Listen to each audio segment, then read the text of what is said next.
Today is a very good day, my fellow ice cubes, because we're going to start a new challenge in Plants vs Zombies 2. This time it's gonna be very hot, because we're picking the fairy plants. For many years, this plant group was represented by some classical examples, such as jalapeno or lava guava. However, it's not the case in 2025, as plants like Inferno and Pure Wine have changed everything. Now the game has 15 different types of fairy plants, and I think it's a great idea to beat Plants vs Zombies 2 by frying stinky zombies like a raw bacon on a pan. But before we start, let's begin with the rules of this challenge. First, I can only use fire plants and only them. Second, no leveling up, and third, no power-ups. My rules aren't so strict, but I did my best to stick to them. Without further ado, let's begin our fiery challenge. Our journey began with a few tutorial levels that didn't contain any fire plants, but it was a great start, because we received a hot sauce. Hey neighbor, can I borrow that hot sauce? I've been holding on to this taco for forever. No, Chris Div, don't. Oh, I didn't stop him once again. So it was the last time we tried such a delicious taco, and now we have to go back in time to try it again. And that's how we appeared in ancient Egypt. Please wait 4,500 years for your taco to be ready. More or less. And that doesn't smell right.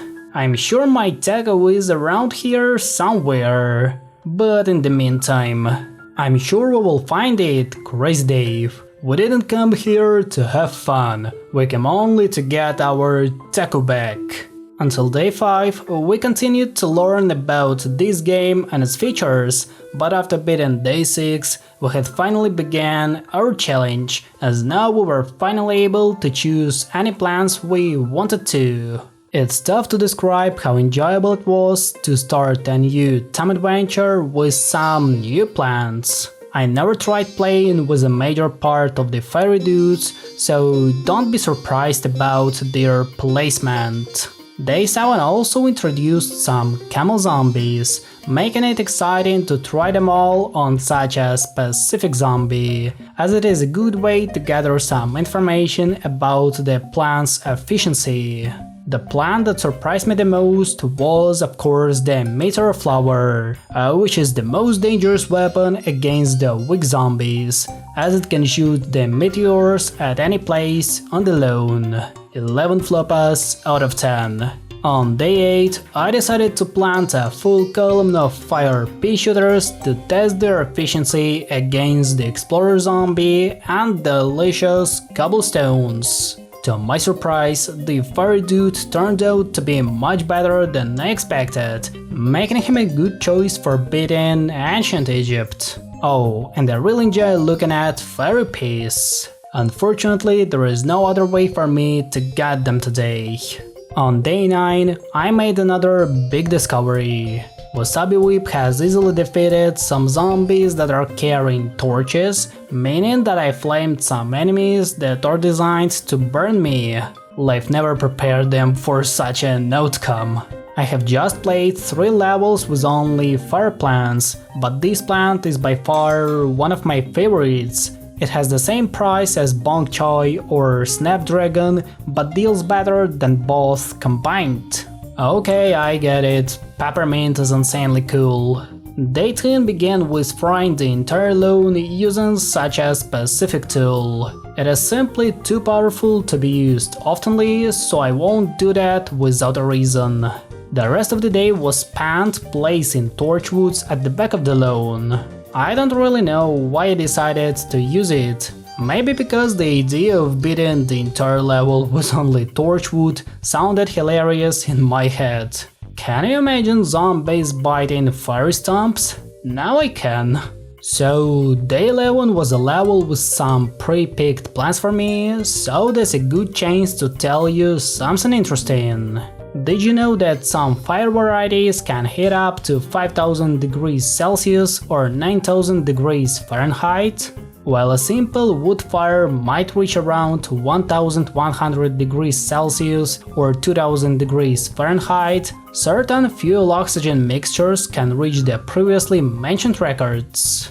Of course, you won't reach these numbers without specific equipment, but it's really insane what temperatures the fire can reach. On day 12, we tested pepper plants in the realities of ancient Egypt. The results were shocking. They are insanely good. Most players hate this plant because of its long recharge rate, but in my case, it's a good lobber that deals splash damage, and its price is high enough to simply abandon the equation of time, as I have no options to get suns quickly enough to spam them. Day 13 showed me the real problem with Snapdragon. He is too weak to be used in our challenge. In the main game, it's a solid option for beating pirates and the Wild West. However, in my situation, the usage of this plant is extremely limited, mainly due to the high sun cost and low damage output compared to some other fire plants. Yet, together with the pure wine, it's a solid combo for defeating enemies like coneheads and camels. Would you like to taste a barbecue made out of zombies? Additionally, we can provide you with some good cobblestones fried on an open flame. Yes, it's not a cooking show. We're still playing Plants vs Zombies 2, and it's day 14 of ancient Egypt. Picking the fire pea shooter was the right option for beating it. There is a plant call on the banana phone. It's an SOS. They will be sitting plants if we don't help. Let's take the route and save them. So they want me to save some plants placed on the banana cells. Of course I have to help them. Day 15 was dedicated to my lovely sunflowers, which means that I have a unique chance to place even more fire plants. I found nothing better than attracting zombies by placing hot date and then burning them with the help of the jack-o'-lantern. He is capable of burning the pharaoh zombie, so I've got no questions about his color of fire. You know, it's just weird to see a colorful fire. You won't believe me, but day 16 was just an average level of ancient Egypt. Nothing special happened while beating it, except for some cool pepper shots that stopped a massive zombie attack and broke a camel camouflage. I miss my lovely camels. On day 17, I almost broke my ears because of the unbalanced sound of Inferno's flame shots. You should always check the game sound before playing with recently introduced plants in PvZ2, as the sound designer had never used headphones while creating the effects. Yet it's an insanely powerful plant that will be used throughout the journey, so we should better get used to it. Day 18 was finally a last stand level for which I prepared and used strategy. This time I decided to combine some classical fire plants, as both of them are great at defeating the zombies. I don't know why, but it was so enjoyable to watch this zombie battle. Everything just feels so perfectly satisfying to look at. If you have that feeling as well, please let me know in the comments below. Day 19 is a good day to play with a wasabi whip, especially since Crazy Dave planted an annoying slimes at the back of the lawn. Previously I told you about my love for this plant, but I didn't mention one insanely cool fact about it. Wasabi whip can slash zombies from behind. Of course, this feature isn't so helpful right now, but we will use it a lot in some of the next time adventures. Day 20 was yet another good day because protecting sunflowers placed on the banana cells feels more like a gift of fate rather than a serious challenge. It allowed us not only to plant a lot of fire pea shooters, but also to try out the ugliest fire plant you have ever seen. Ladies and gentlemen, here is the blaze leaf. I still can't believe that someone accepted adding it into the game. It feels like they hired Patrick as a new art director. On day 21, I developed an effective strategy for dealing with all kinds of local zombies. All you need is a pumpkin and a hot date. This combo costs only 400 suns and attracts all the zombies from the nearby lanes. For 800 suns, you can easily protect the entire lawn and make sure that none of the zombies can get to your lawnmowers. But sometimes the hot date can be eaten, so make sure to save enough suns to place another one. Day 22 was sponsored by the Meteor Flower, which turned an average level into an interesting one. The meteor shots reminded me of 1918 and the Western Front, where artillery shells played a crucial role in breaking the German front line and successfully ending the Great War. The same can be said about Plants vs Zombies 2. Meteor shards leave no chance for any kind of zombie to survive until the end, no matter how strong or secretive you are. Okay, I agree with you that the Inferno is overpowered, as a single plant can stop a giant gargantuar from entering the lawn. I understand that some plants in this game are super powerful, but stopping the gargantuar with a single plant is way too powerful. Day 23 felt like nothing because of it. We should save it for another day, when such strong plants are needed to complete the level. Day 24 was yet another less stand level for which I developed a new strategy. This time we combined the fire pea shooter with the good old frost bonnet. You can argue and say that it's not a fire plant. However, don't forget about its superposition. It can be both fire and ice plant, which depends on your decision, making it fair enough to use in our challenge. Thanks to such a great plant combination, we had no problems in dealing with the feral zombies and my lovely bucketheads. What a great battle to look at! Don't miss your chance to play with the fire plants in ancient Egypt. My taco tastes so close I can smell it. Beware, user Dave, Dr. Zombas still stands in your way. What does that guy have against tacos and me eating them? I don't know, user Dave. Dr. Zombas is a really strange guy. Bah, my reasoning is simple yet beyond your comprehension.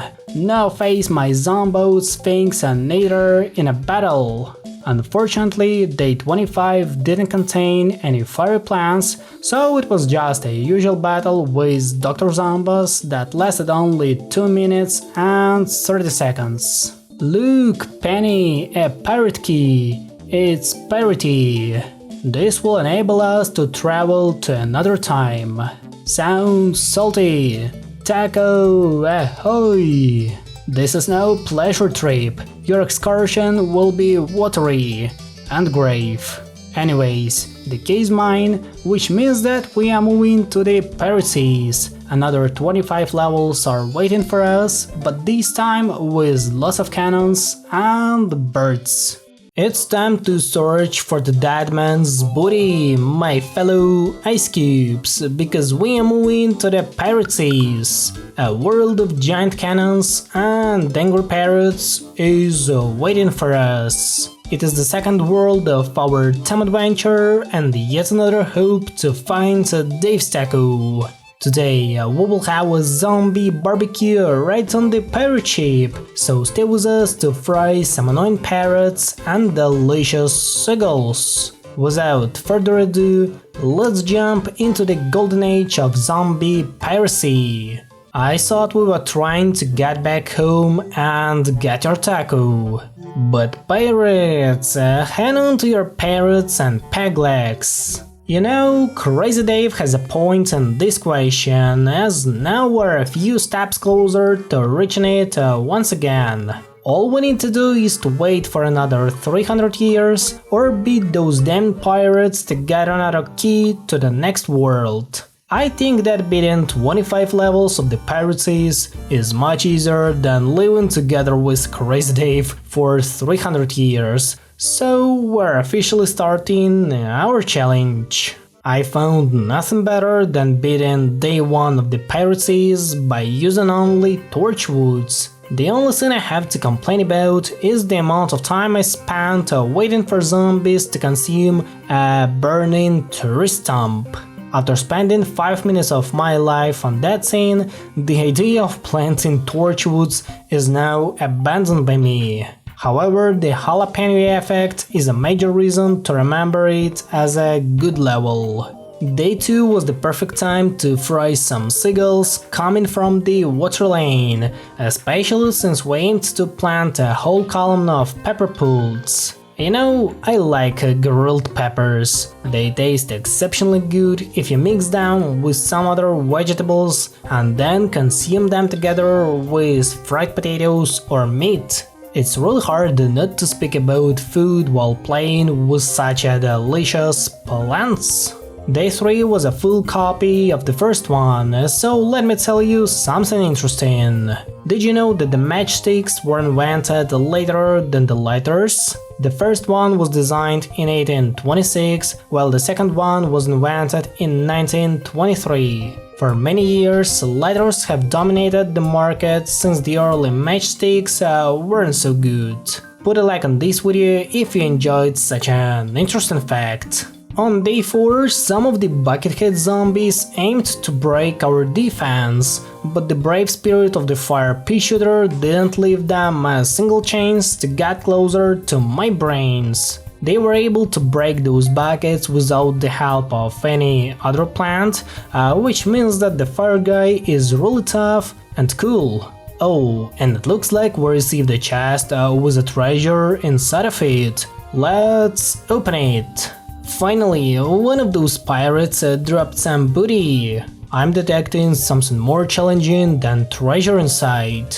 Just don't tell me that they are hiding a Wamparchini inside of it. Well, an endless mode is still better than a stinky mushroom. Day 5 was a tough one, especially when you compare it to some other previous levels. There were so many different zombies in huge numbers that I almost lost it because of the annoying pelicans. Oh wait, they are not pelicans, it's seagulls. I have been lied for many years, as I thought that we were fighting against pelicans, but then in 2017 a pelican zombie came in and broke my memories. Of course, not without the losses, but I managed to hold off the zombie attack and successfully finish the level. Don't take the pepper pult on the 5th day of the piracies, it's not the best choice. Day 6 was finally a good one, mainly because we fried zombies in just a few cells out of the giant lawn. You don't need to place fire plants on every lane, which means that you can save some more suns for preparing a better defense in a restricted area. That's why I really enjoyed playing with a hot date, as it allows me to gather lots of bucketheads on a single tile and then fry them like a KFC chicken. Mr. Floppa would enjoy it. Oh, did I tell you that Inferno is an insanely cool plant? This fiery dude can stop the barrel zombie with a single flame shot. It's only day 7 of the piracies, but such a plant is already needed to deal with the local zombies. I could probably beat it using a pepper pult, but it wouldn't be such a cool level without a fire tornadoes. Oh, and it looks like we received a map. Let's look at it. Look out, it's a map. To treasure, it says no zombies. Maps don't lie. Well, we do have a shovel. Let's go, no time for precautions. We can't trust those guys because they don't even mention what type of prize is hiding here. Maybe I want to get a plush elephant or just a bottle of cold tea. They can't be sure about my dreams. Hail, fellow captain. Be advised that your sailing vessel is of insufficient size. Sincerely, Dr. Edgar Zombus. Huh? What's that now? We are gonna need a bigger boat. Day 8 was one of the classical conveyor belt levels, so that's a great chance for a bit of PvZ2 nostalgia. For the first time I beat the Pirate Seas almost 12 years ago, when the game was simple and there were not so many plants to play with. However, similar to Minecraft, happiness is about the quality instead of quantity. You don't need to have a lot of plans to enjoy the game, simply because the key to happiness lies in different scenes. I guess I need to make a separate video to explain everything I feel about this game. I really enjoyed playing Day 9 of the Pirate Seas, because I didn't have to spend a lot of suns to build a proper defense. The entire level was beaten with the help of the few pepper pools and fire pea shooters, along with an ugly blaze leaf, which played a major part in defeating swashbucklers and bucketheads. Don't miss your chance to get an ugly friend and fry zombies with a fire animated by Patrick. On day 10, my choice fell upon the Snapdragon, one of the oldest fire plants in PvZ2. Back in 2013, he was one of the only fire plants that you could get while beating the adventure mode. We all understand that he isn't so good today, especially since Snapdragon has to compare with some tough plants like Wasabi Whip or Inferno. Even this level wouldn't be possible to beat without the Peppermint, meaning that Snapdragon is mostly an outdated plant. Press F to pay respect to an old guy. Day 11 isn't so hard, since we planted a whole column of Wasabi Whip. Unfortunately, none of the zombies could evaluate its spicy taste, so they preferred to bypass such a dangerous guy. It was the right choice, because the Wasabi Whip doesn't like them either. Well, at least we fried some delicious birds on the water lanes. Does it taste like KFC? I don't know. It looks like we unlocked a coconut cannon. It's time to smell some ripe coconuts. I love the smell of the coconut cannons in the morning. Smells like, well, coconuts. I've got a special feeling about Day 12 since it was one of my least favorite levels in PvZ2. When I was a kid, I couldn't appreciate playing such a cool minigame. Almost 12 years ago, shooting coconuts was way tougher as the seagulls were moving much faster and the needed score was way higher than it is today. I know that this level has no connection to our challenge, but who cares about it? Let's simply enjoy the game and the levels it offers to us. On day 13, we had to gather 2000 suns, which allowed me to get anything I wanted to. However, the only thing I cared about was planting a full column of peppers and fire peas. Oh, and of course, frying Popka the parrot. I didn't allow you to steal my sunflowers. That was a good lesson for a little stealer and his fellow captain. It's low tide and the waves are coming in. Grab your water wings, we are going to get wet. Day 14 was finally the first last stand level of the Pirate Seas, which allowed me to prepare a great defense line. This time I decided to rely on my favorite pumpkin with the green fire and the sticky hot date that attracted all the pirates to its sweet taste. However, I forgot about the barrel zombie, which broke the first defense line but didn't get to the second and third ones. Thanks to the plant food ability of my lovely pumpkin, we managed to beat the level without losing any lone movers and at the same time with lots of fried birds. Now we have finally enough food for the rest of the levels. On day 15, I received a free 3-peater, which means that the time has finally come to plant a lot of torchwoods. Of course, this wasn't the only way to defeat the zombies, but the level itself was pretty hard, so I put a lot of my efforts into beating it, especially since I had no ability to destroy the imp cannons. Sometimes the way I beat the levels isn't the most efficient, but surely the most hilarious one. Who except me would decide to bring Torchwood to that level? I have started becoming crazier than the Crazy Dave.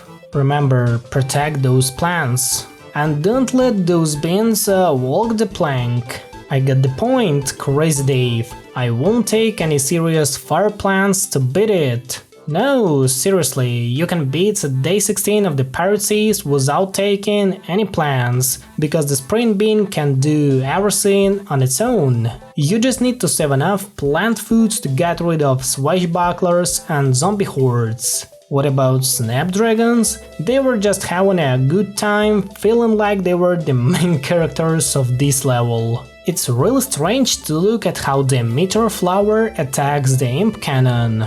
That's all you need to know about the modern PvZ2. On day 17, we faced a ton of weary zombies that tried to reach my brain. However, even Popka the Parrot wasn't able to steal my pepper pult, so don't mess around with such an efficient fire machine. On day 18, we had to play with some pre-picked plans, so let me tell you something interesting about myself. Did you know that the Pirate Seas used to be my favorite world in PvZ2? When I started playing this game, it had only 3 worlds, and the map was very different from what we see in 2025. It has been a long time since I first beat the Pirate Seas, but it still feels like a place you always want to enter. Just like playing Minecraft beta after 14 years since its release. I can't say much about Day 19 because it was a full copy of Day 1 with only some additional goals like gathering suns and saving weird flowers from zombie trampolines. Well, at least I had some fun while burning them with my lovely fire pea shooter. You won't believe me, but Day 20 was pretty much the same as Day 19. Yeah, that's not a joke. Well, in such a case, I'll tell you something about the Pirate Seas. Did you know that the Pirate Captain Zombie and Popka the Parrot used to have their own voice lines? The reason why they were deleted is still unknown, but I wish the PopCap developers would add them back into the game, as it gives a special vibe to everything that is happening on the lone. On day 21, we once again had to gather some suns, so that's why I planted so many fire pea shooters. Now, not even the imp cannons could think about reaching my brain, as the fire peas are the best argument in the case of a heavy zombie spam. Also, the buckethead zombie can't forget about saving its bucket. Oh, and it looks like we unlocked an additional seed slot. It will allow us to take on more fire plants. That's really nice. Day 22 was one of my favorite last stand levels in the entire game, so let me tell you what I prepared for it.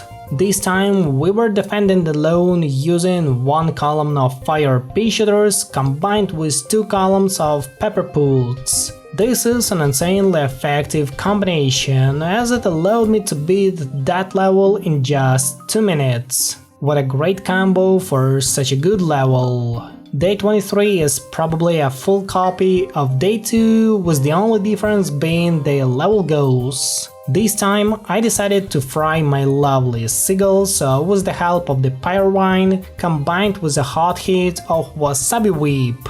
It was so enjoyable to look at. Floppa with an AK-47 would approve it. On day 24, I had to protect a few sprint beans from being eaten by seagulls or stolen by Popka, so I found nothing better than planting a lot of fiery wasabis, only to make sure that each zombie could be defeated.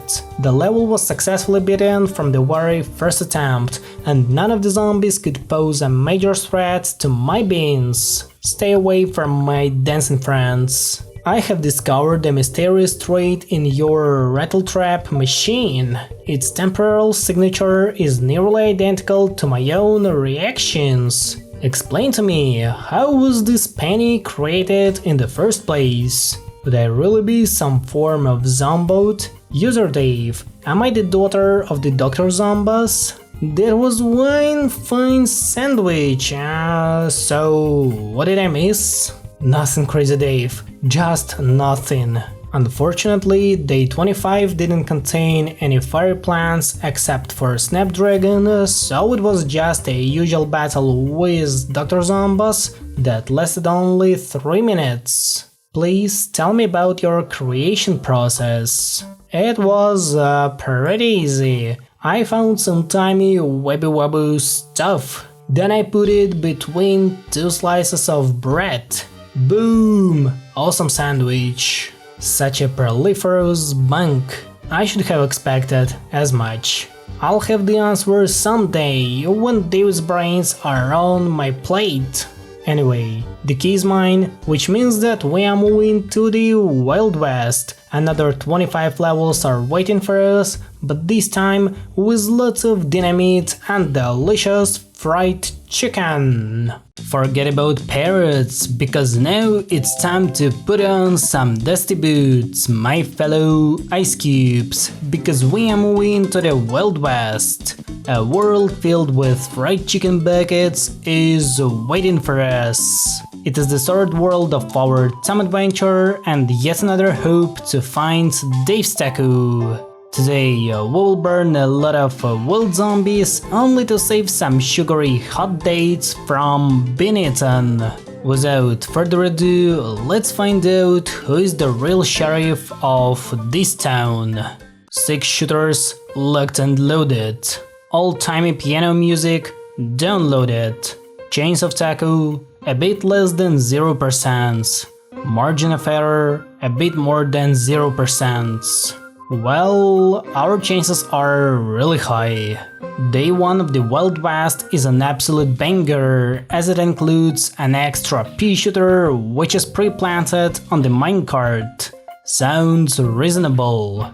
It was also a good reason to take torchwood on such a level, as it allowed me to combine my favorite plants on a single level. That is one of the few times when you are really happy to have a classical pea shooter in your team. Day 2, I choose you, Pikachu. That was a huge surprise to me to be stuck with a dynamite man on a second level of the Wild West. I actually thought he appeared on the 4th or 5th level, so his emergence was, to say the least, a massive surprise to me. However, the sweet taste of the hot date attracted all of them, so none of my plans were eaten while beating this level. Day 3 contained a lot of minecarts and dancing zombies. The second one is my favorite. Where else would you find so many flexing dudes wearing funny costumes with cones on their heads? The pepper pult was the right choice for such a level, as it allowed me to deal with the massive zombie hordes by simply feeding the pepper with a plant food. Enjoy the taste of flame. As a result of burning all the zombies, we received a creeper box. We should stay away from such a scene. My uncle Milo used to have one of these. He called it a boombox. Actually, that's close enough. I'll allow it. I wouldn't trust a so-called boombox to Crazy Dave. It is similar to giving $1 million to Patrick. He would spend them all on a Wamperchini. Bruh. Another day means another chance to play with a pea shooter. Day 4 was an okay corral minigame, so while beating this level, I suggest you to listen to my speech about the Wild West. I've got a really warm feeling about this place, maybe because I spent a lot of time playing Big Bad Bot or simply watching Zack Scott's series where he played PvZ2 before its global release, so I could only dream about frying chickens with the help of the Latin read. The things I'm talking about were happening over 12 years ago, and it's so cool to remember them. It's so nice to have PvZ2 as a great connection with me today, and me as a 10-year-old boy who simply enjoyed doing some basic stuff in Plants vs Zombies 2. That's who I am. It's time to burn the entire lawn with some lava shots. On day 5, a major zombie spam occurred in our backyard, so we have to do something about it. especially since Toaster Man wants to make a yummy sandwich out of my flowers. I didn't grow them for you, cowboy, so stay away from my fiery artillery. This level reminds me of videos where the floor is lava. It's high noon and waves of zombies are about. Time to show them who's got the fastest plants in time. Day 6 was finally the first last stand level of the Wild West, so let me tell you what I prepared for it. This time I combined some of my favorite fire plants to make sure that none of the piano zombies can reach my minecarts. The level was pretty simple and I managed to beat it in less than 2 minutes. Like cow tipping, zombie tipping is best done from the side. Trust me, do not try to tip a cow from behind. Usually I don't trust Crazy Dave, but now I'm fully on his side. Do not try to eat a cow in the same way as zombies eat a hot date. It will burn your stomach and turn you into a bucket of KFC chicken. Oh wait, it was a huge spoiler. Forget about everything I told you before. Let's just say that Jack-o'-lantern creates an amazing combo together with Pyrewine. They are made for each other. Excuse me, is that a paper with my debt? A bill collector is still searching for me. It appears brains are outlawed around here. Quick neighbor, play dump. We will follow your lead, user Dave. Now let's smash some juicy brains to show them who is the real sheriff of this town. Day 8 was an epic zombie battle, which included lots of plants from the Wild West. Usually I planted all the pea pods on the minecarts, but this time I wanted to change something, so I put them all at the back of the lawn, and each lane had the same amount of juicy peas. You can also see how I accidentally clicked on the power-up, making me lose over 1000 coins without a reason. Mr. Floppa is sad because of it. Day 9 contained lots of juicy winter melons and no fiery plants. I guess that's because the level was too hot for our fiery dudes to be planted, so we had to cool it down with the help of our snowy plants. Let's consider it as a bit of rest for the fiery plants, as everyone needs to chill. Always remember to get at least 8 hours of sleep to feel like a champ during the day. Day 10 was an absolute mess because of the little chickens, which are a dangerous weapon against the Inferno. Now we know your weak sides, flamey dude. However, that doesn't mean that some other fiery plants are unable to deal with them. The wasabi whip is not only a great plant to stop the annoying bucketheads, but also a cheap way to fry a delicious chicken. KFC should think about purchasing such an efficient frying machine. It is way cheaper than frying wings in oil. On day 11, I had to spend no more than 500 cents, so I decided to divide that number between 2 meteor flowers, which are able to shoot zombies anywhere on the lawn. It was a full copy of the first level, so nothing else can be said about it, except the fact that I picked a great strategy. Day 12 was yet another not okay corral level, so I suggest skipping it, as it was entirely dedicated to bloomerangs and lightning reeds. Don't get me wrong, but I've got nothing to deal with the latter one. He didn't fry a single chicken while beating it, so now I want to sell him to zombies. What a fantasy I've got today. Do you like playing with ugly plants? Because I do. If you find that interesting as well, then you will really enjoy beating Day 13 of the Wild West. Here I combined a blaze leaf animated by Patrick together with Frostbite, which isn't so bad compared to some of the recently introduced plants. Yeah, both of them can handle a major zombie attack, but at what cost?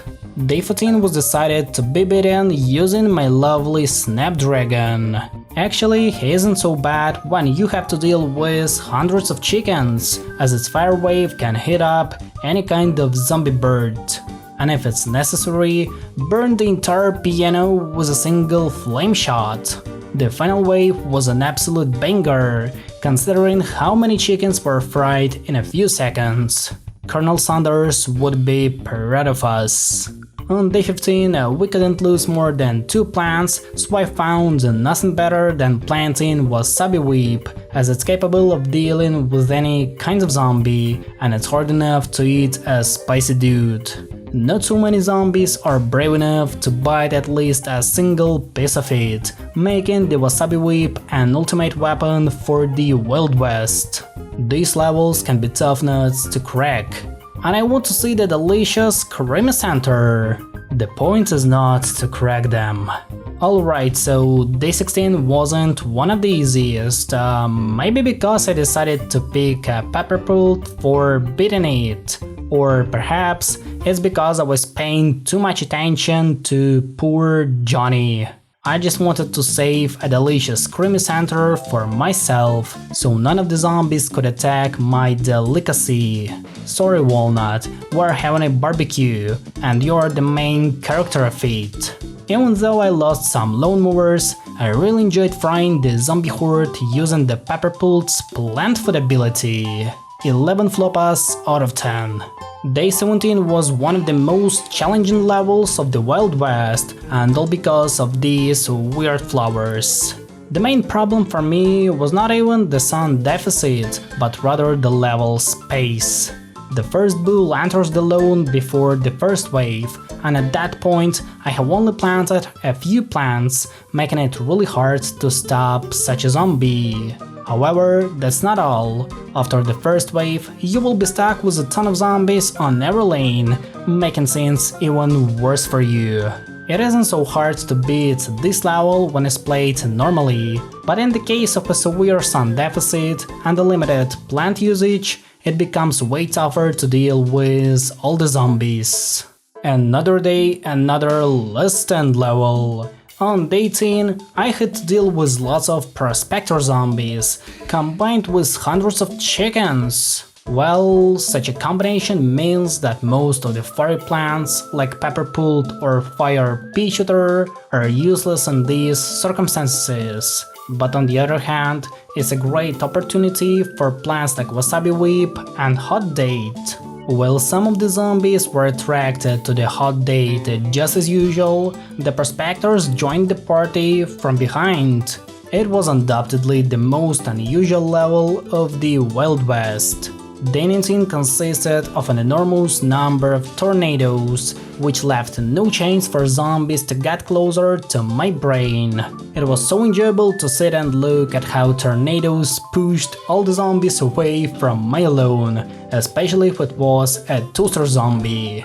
They've got no chance to make a tornado toast.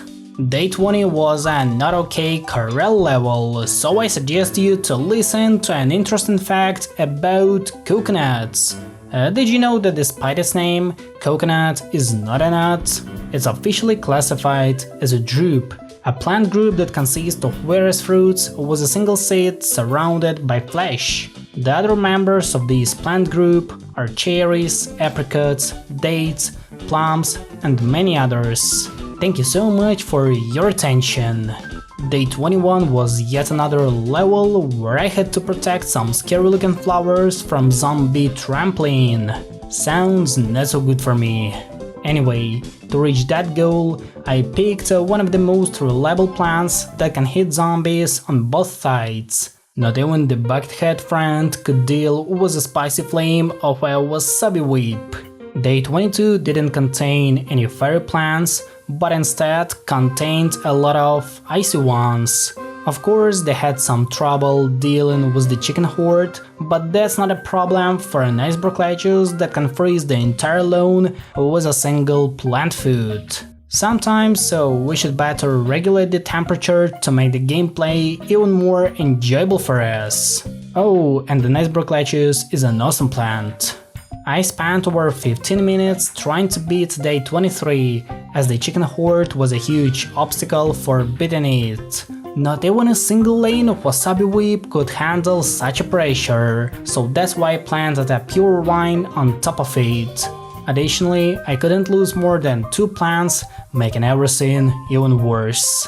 Yet, after a few unsuccessful attempts, the level was successfully completed and none of the chickens broke my defense. Day 24 was an easy one, but I had to pay a lot of attention to Johnnies, as they were pre-planted in front of the battlefield. This time we had to deal with all kinds of local zombies, so we had to pick someone who could deal with them all. To my surprise, that was a pepper poult combined with a pure wine. They managed to stop not only the zombie horde, but also the aggressive bulls. Just don't tell anyone that it wouldn't be possible without the peppermint. No one will understand this. Have you considered that you are sharing Crazy Dave's madness? There is no zombie outbreak threatening you. You are not using plants to defend your home. The zombies and I are normal people, simply trying to help you.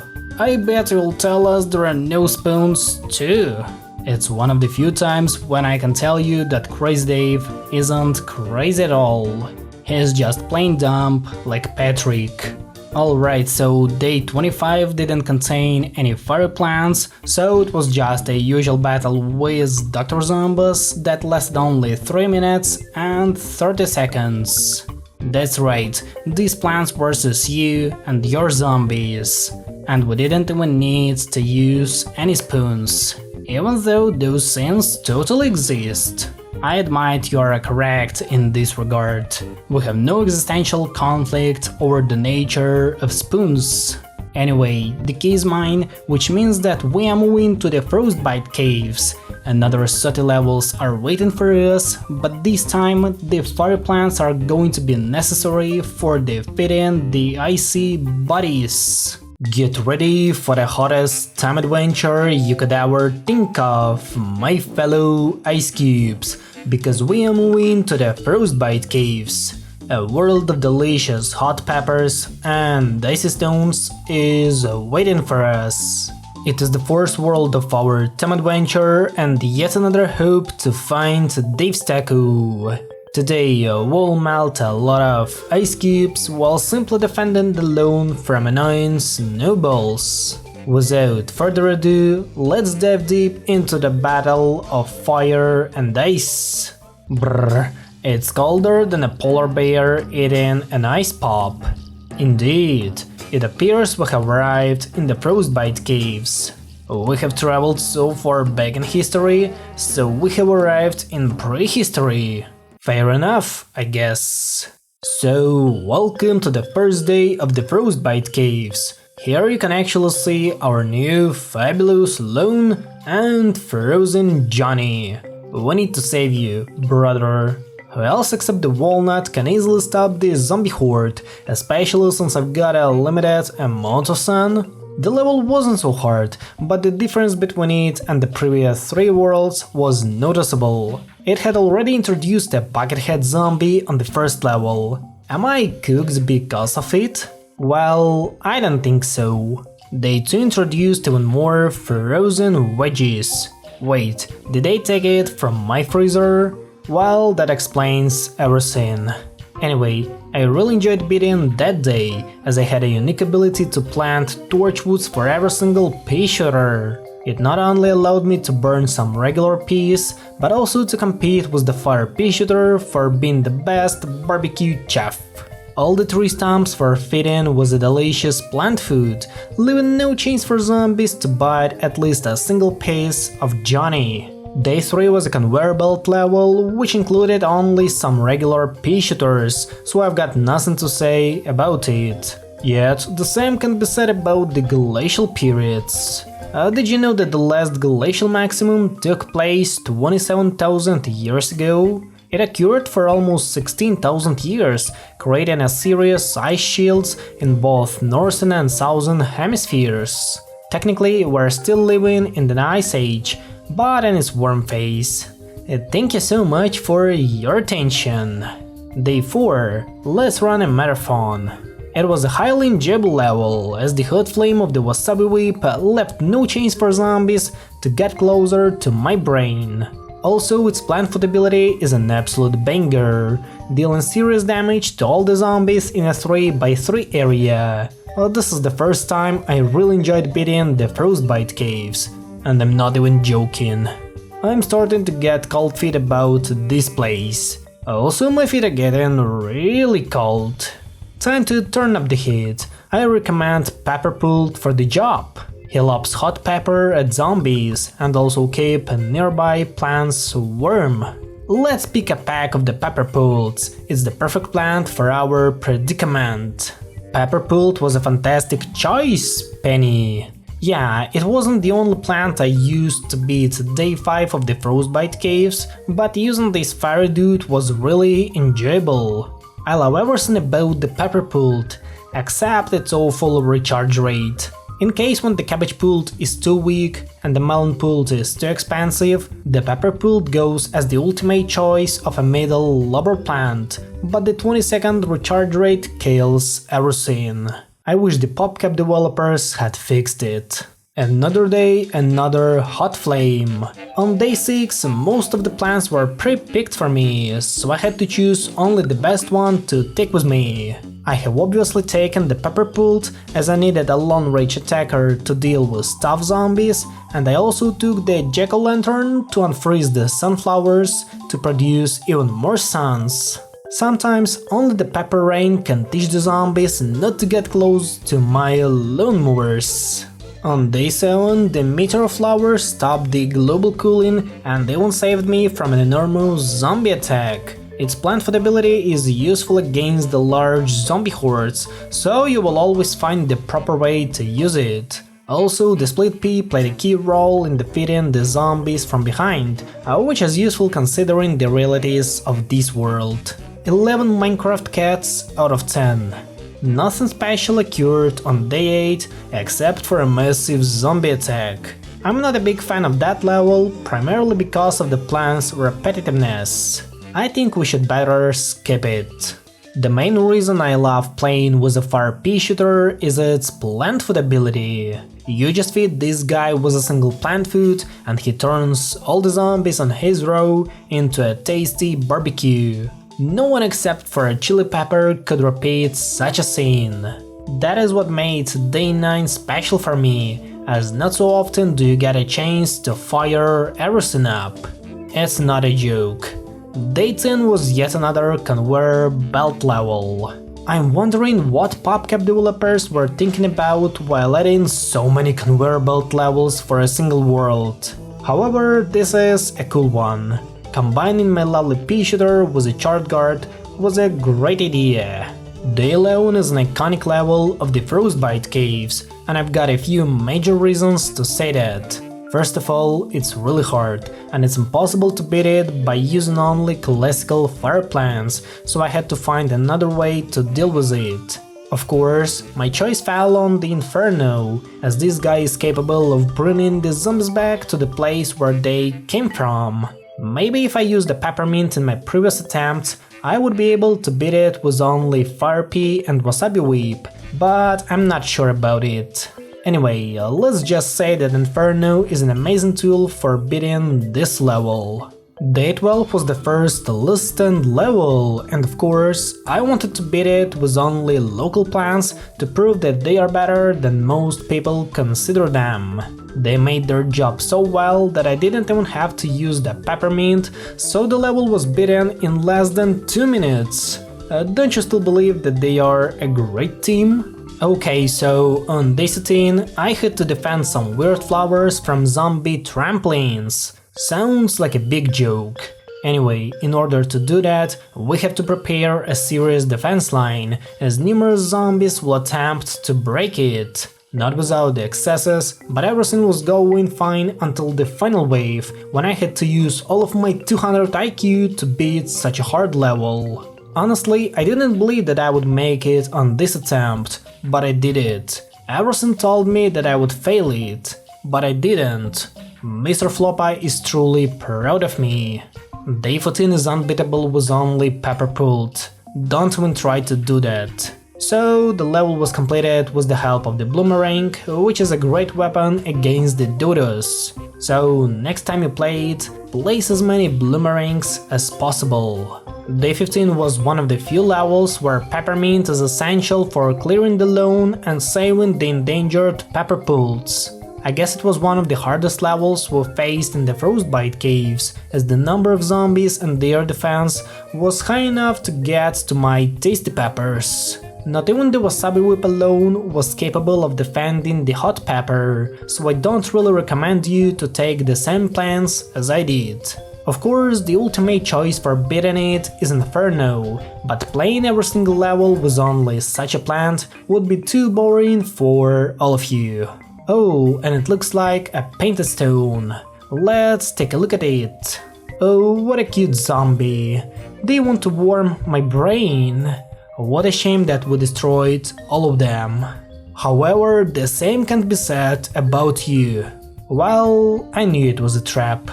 Day 16 was an epic zombie battle, which included lots of gargantuars. Sometimes I couldn't even understand what was happening on the lawn, but it didn't stop me from placing plants all over the lawn and simply enjoying everything that was happening here. There are a few things I can always look at, and Pepperpool's plant food ability is one of them. No one will stop me from frying a delicious zombie.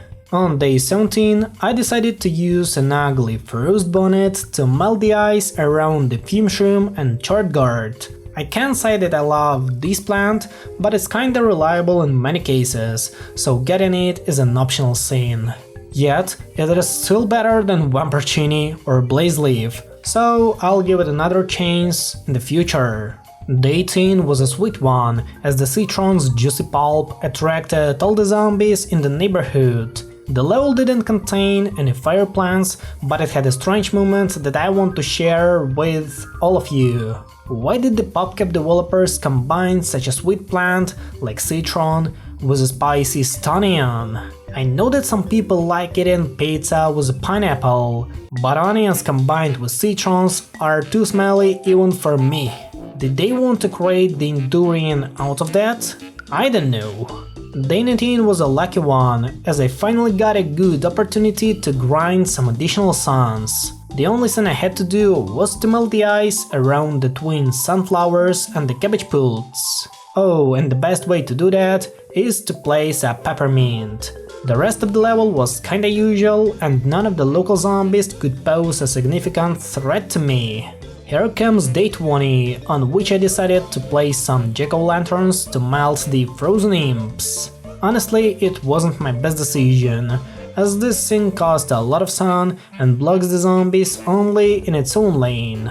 However, it doesn't mean that jack-o'-lantern is a bad plant, it only means that I don't have a proper amount of sun to build a defense based on it. Day 21 was a good one, as we were introduced to the fire pea shooter. Together with Snapdragon, they managed to complete the level without any additional plants and fry a lot of zombies in the same way as chicken was fried in the Wild West. Who do you think is better, Pepperpool or Fire Pea Shooter? Let me know in the comments below, so we can choose a pick one. Sometimes you should try some whistles to understand what is going on in this life. That's what happened with me on day 22 of the Frostbite Caves. First of all, I saved all the crocodiles from the permafrost and then flamed all the whistles with the help of my lovely pumpkin and hot wasabi. Always remember to take down those little guys, as they can eat your brains faster than any kind of chicken or turkey. Day 23 was one of the greatest levels we played in this time adventure, as I finally had a normal amount of sun to place everything I wanted to. That's why my choice fell on combining some of the classical fire plants, as I really wanted to place as many as I could. It is so enjoyable to be at such a level, as I feel freer than ever before. Take that, whistles. On day 24, I had to grind 2500 suns, which means that the sun deficit isn't about this level. Fortunately, I used that opportunity to place some of the greatest fire plants and simply get the needed amount of sun. It was yet another banger of the Frostbite Caves.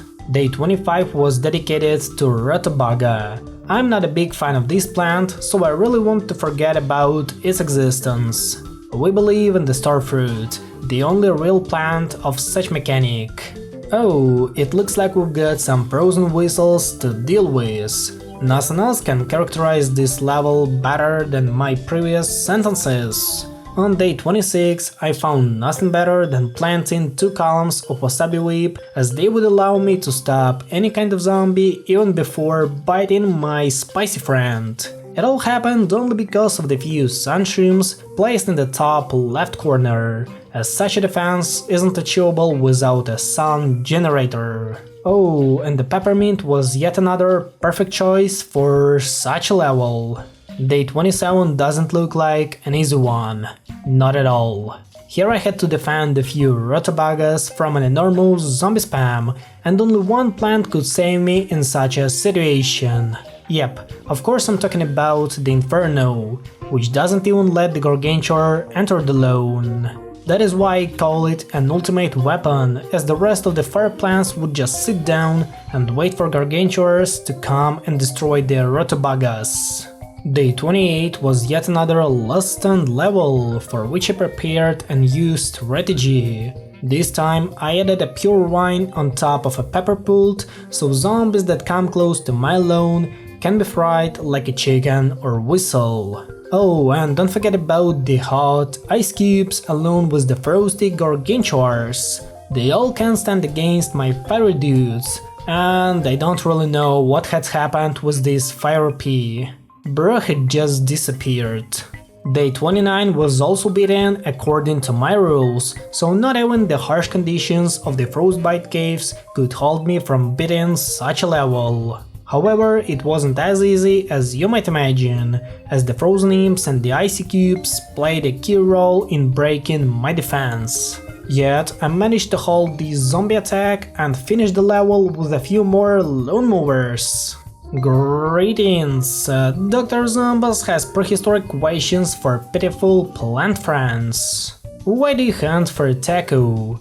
Is taco all cracked up to be? Could it be a trap? Could it be a trick? Chew on that! Mwahahaha! Mwahahaha! Penny! My taco? User Dave, ignore the taco, ignore the tones. It's time to fight Dr. Zombas. Unfortunately, Day 30 isn't beatable with only fire plants, so it was just a usual battle with Dr. Zombas that lasted only 4 minutes. Well done, we have defeated Dr. Zombas, and his attempt to make me question my taco. User Dave, our journey through time, you know that it's about more than just a taco. I suppose you're right, Penny. It's also about fried sausages. Ha! Dr. Zombas isn't defeated. Dr. Zombas crawls back from the brink of destruction. Dr. Zombas returns when you don't expect him, bringing a big surprise. Anyway, the key is mine, which means that we are moving to the Lost City. Another 32 levels are waiting for us, but this time with lots of additional sun and golden shovels. It's time to search for some shiny gold of a fabulous civilization, my fellow ice cubes, because we are moving to the Lost City. A world of golden shovels and spicy lava guavas is waiting for us. It is the 5th world of our team adventure and yet another hope to find Dave's taco. Today we will have a lot of fun since the sun production isn't gonna be a problem for us. Without further ado, let's discover some hidden temples. Wow, welcome to the jungle. User Dave, this is no ordinary jungle. A scan of my records indicates that this is a fabulous lost city. Historical texts state that the sun was worshipped here. Resources should be plentiful. Lost City? This is it, Penny! We have found it! Crazy Dave is trying to act like Patrick. What a classic. Where else would I find my lost taco except in a lost city? Maybe in a Mexico? Your continued fixation defines all logic or reason, User Dave. I'm sure it's gonna be one of the best worlds of this challenge, as we will finally be able to plant everything we want to. Day 1, let's have some fun. If you think that everything went just as I planned because of the large number of sun tiles, then you are overestimating me. You know that I don't search for the easiest ways to beat the levels, so I wanted to deal with all the zombies using only pepper pelts. Everything sounded good on a paper until the large horde of zombies came in and consumed my lovely pepper machine. That is why I had to include the wasabi whip, as its help was invaluable. I didn't expect to see so many zombies on the first level, especially the bucket heads, so I made a huge mistake by taking the pepper pult on it. On day 2 we received even more free sun by digging up some pre-planted red stingers. This allowed me to prepare a good defense line, which was able to hold the parachute rain and a major zombie attack. We were tough nuts to crack. I was doing so well that by the end of the level I managed to plant 2 columns of fire peas. Yet something is wrong about it. We need to find an imposter among them. Usually day 3 is one of the easiest levels of the Lost City. However, not this time. It is still a regular conveyor belt level, but I'm allowed to place only lava guava to defeat the zombies. I spent around 20 minutes trying to beat it without any success, but I didn't want to give up as I knew that there was a way to beat it, especially since I saw the amount of plant food you can get after the second wave. So here is a major tip for all of you who also want to try to beat that level in the same way as I did. Before the second wave, you should plant them all at the beginning of the lawn, and after the second one, only at the end of it. This will allow you to properly use the plant food and deal with large hordes of zombies. Save as many lawn movers as you can until the final wave, and the victory is gonna be in your pocket. Day 4 is the official day of the Golden Shovel. I can say that the first appearance of the excavator zombie was challenging for me, as most of my fiery dudes are able to deal with such an enemy. Also, I really enjoyed using pumpkin in this world, as the splint food ability saved me so many times in difficult situations. Put a like on this video for my orange friend. Day 5 was a regular conveyor belt level, so let me tell you an interesting fact about this world. Did you know that the Lost City is one of the 2 worlds without any Lost Stand levels? If you ask me about the second one, it's modern day. I guess the main reason for that in the case of the Lost City is the mechanics of the gold tiles. However, we still have regular conveyor belt levels which don't contain any gold tiles, so it is still a mystery for me. Let me know in the comments what do you think about it. No time for precautions, we need to place pumpkins. That's what I was thinking about while beating day 6, because I love watching how Jack-o'-lantern fries all the zombies on its path. Also, the green fire is kinda unique to this game, and I wish we also had a purple one, as it's really hot. Nevertheless, I really enjoyed beating that level. Day 7. I know about 7-Eleven. This time the proper way to deal with all kinds of zombies was of course the meteor shower. It's a universal weapon for any time period and zombie type. All you need to do is to place at least a few of them at the back of the lawn and wait for a good result. Also, don't forget about the wasabi whip, which played a crucial role in the case of some production. I can always enjoy looking at 3 things, and fire is one of them. Day 8 was a special one, since the iceberg latches appeared on that level. Fortunately or not, there were no fire plants, which means that we are going to the next one.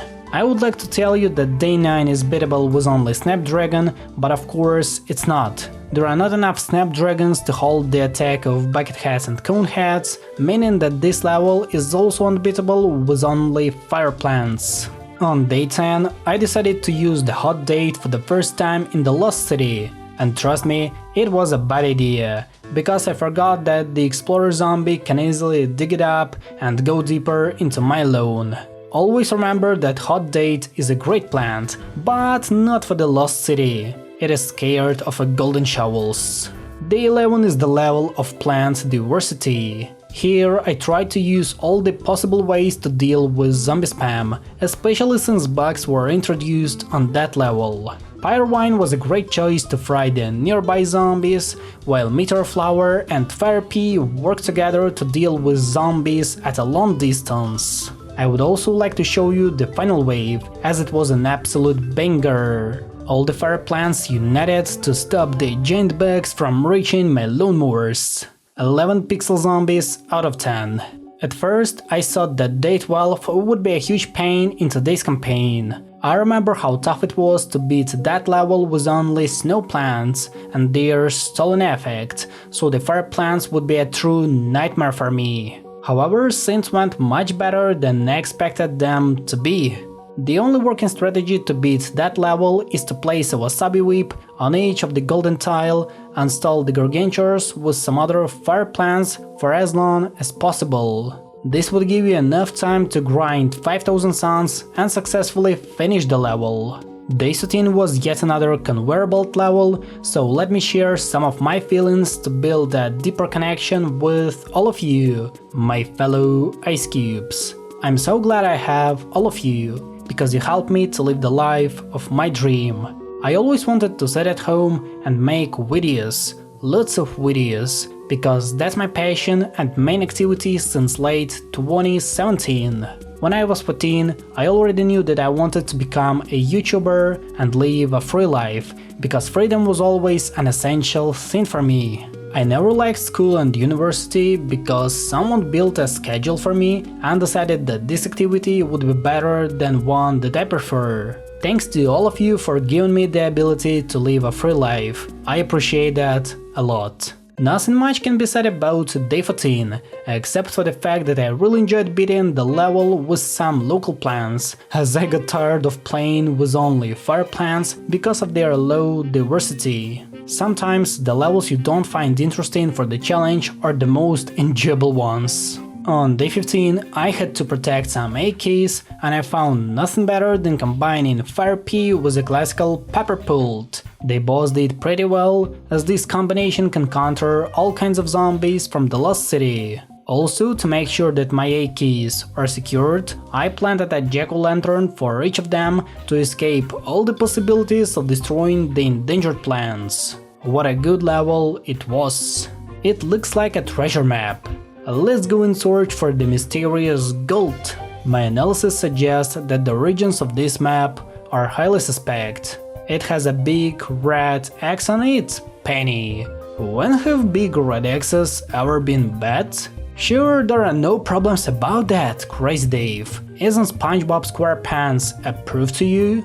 Day 16 was an epic battle against the gargantuars. It's hard to say something about this level as it doesn't fit to my rules and the level itself is undeveloped. If it was an attempt to show me how weak the gargantuars are in the modern game, then yes, it was a good attempt. But honestly, some of the previous mid-levels were much better than this one. Day 17 introduced us to impotents with some bad intentions. They should be destroyed as fast as possible before the zombies start coming out of the tent. Today it wasn't so hard to deal with them as we've got Jack-o'-lantern, which leaves them no chance to stand on the lawn.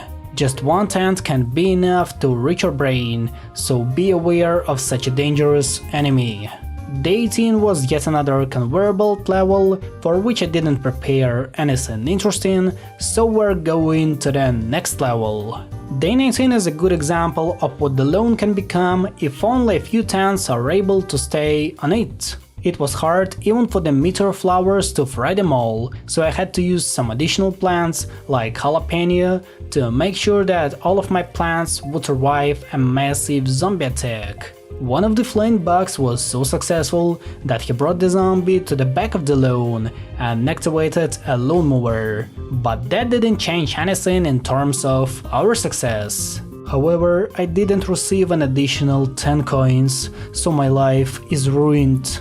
Day 20 was so fast that I couldn't even understand what was happening on the lawn. There were so many bugs, golden shovels and parachutes that it was impossible to deal with them all without the peppermint and inferno. Ironically, fire tornadoes are the only tool I've got now to deal with an insane zombie spam. Day 21 was entirely dedicated to toadstools, one of the best mushrooms in PvZ2. I couldn't imagine my previous challenge without it, so let us enjoy playing with such a fabulous fungi once again, as not so many plants can generate suns after eating the zombies.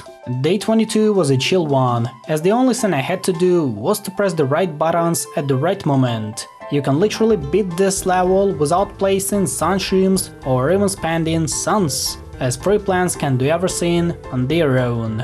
Day 23 has once again proved me that I shouldn't try using some simple fire plants to beat the levels at that stage, as fire pea or pepper pult can literally do nothing to dozens of tough zombies on their own.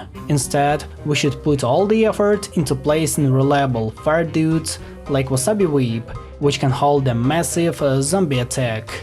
The only good way to beat Day 24 is to place Inferno for each lane of the lawn, which will allow you to save your weird flowers from zombie trampling. However, even that doesn't guarantee you that zombies won't reach the red line, so always save some additional suns to place jalapeno or lava guava in a critical situation. Day 25 was also beaten using the wasabi whip. At that point, it's really hard to say something new about the things that are happening on the lawn, so I suggest you to enjoy the moment and the hot shots of wasabi whip. On day 26, I gave another chance to the blaze leaf to show itself on a new stage. So what can I say about it? I don't really recommend you to play with it, not only at this stage, but also forget about its existence for the rest of the game. Just show me the person who drew it. I understand the appearance of such a plant in Chinese PvZ2, as it was pretty weird since the release of the game, but it's not okay for the international PvZ2. Frostbite became my new disappointment on day 27, as it's not even able to defeat the basic conehead. Like, I'm not asking a lot, I just want to see a good plant for its price of 175 suns, especially since it's not achievable in the adventure mode.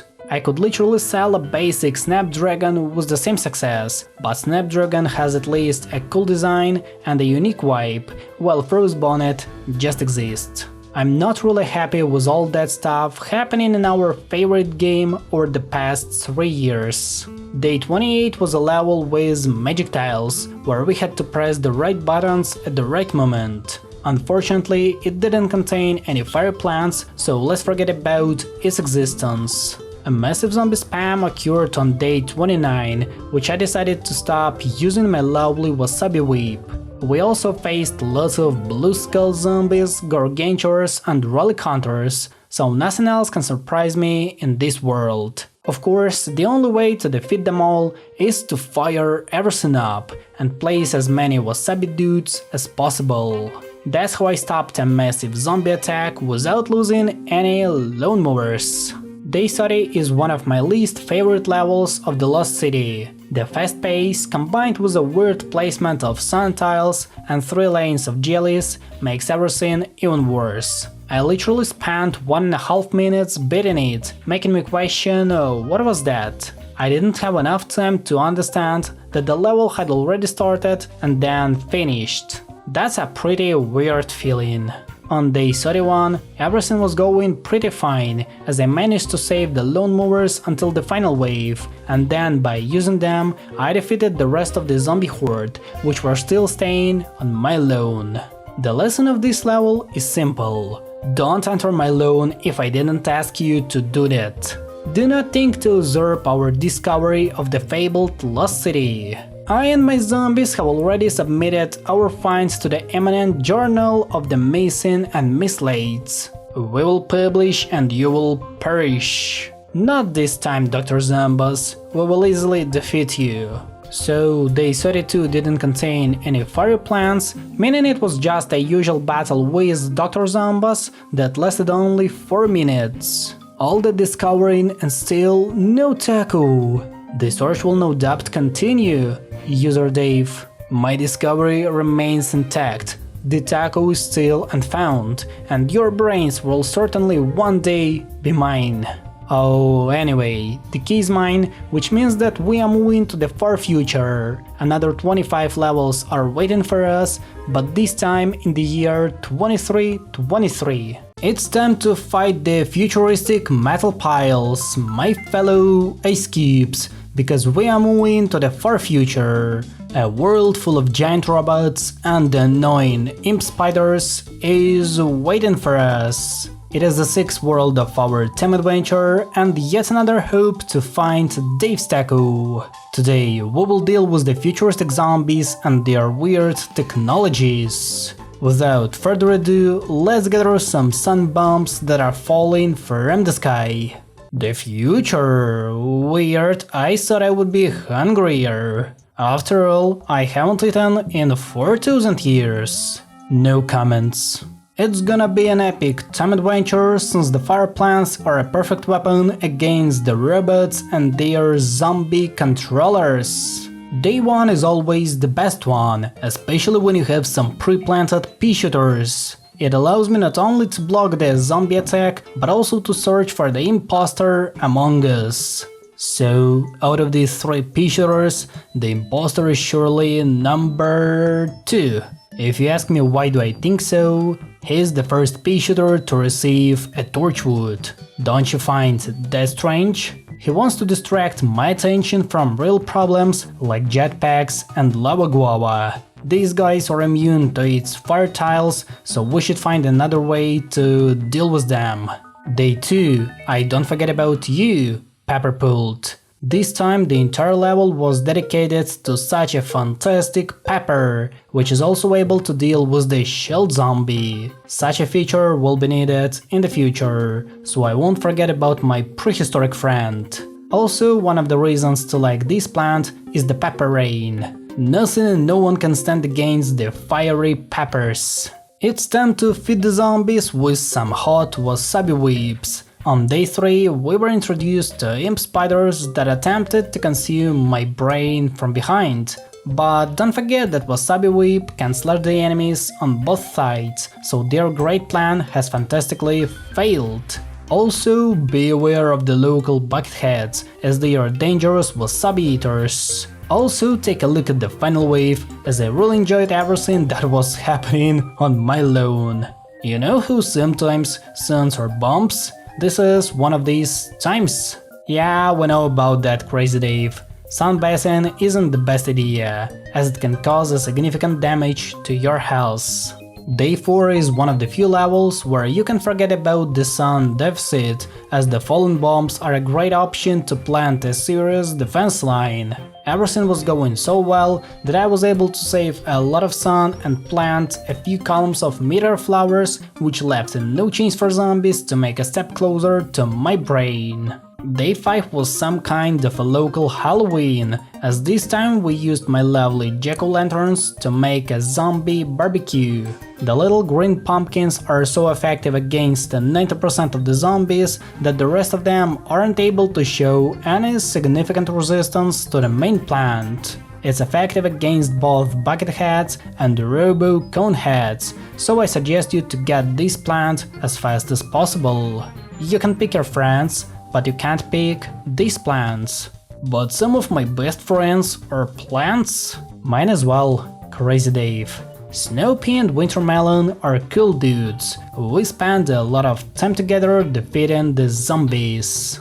Day 6 was entirely dedicated to green plants, and that wasn't my will. However, it was a pretty cool level, since the plant choice wasn't a bad one and it gave me a bit of a rest from playing with only fire plants. Sometimes, days like this one are the best possible rest from turning your challenge into a dull routine. 12 flopas out of 10. Day 7 comes from a heaven, as I didn't find a better description of how my Pepperpult was saved from being eaten by a robo conehead. I was lucky, really lucky. However, taking the Pepperpult on such a level wasn't my best decision, since it's not capable of holding a major zombie attack, which consists of enemies tougher than bucketheads. The best possible option here would be to take Inferno and combine it with a meteor flower. But come on, that would be too boring for all of you. Instead, you can look at the real fight with some major troubles, which I ended up without losing any lone movers. Wait, is that a futuristic tablet? We should take a look at it. Something's wrong about it. Perhaps a hole in the top right corner? How is it still working? Oh no, he's back. Welcome back, gardener. In this year, your brains were collected ages ago. Collect them again soon, Dr. Edgar Zambas. Watch out, neighbor. I'm pretty sure he wasn't talking about my brains. I would say there is an evidence to the contrary. As you all know, Day 8 is an epic zombie battle, which has Snapdragon as the only included fire plant. Perhaps it's a great chance to share my opinion about that world once again.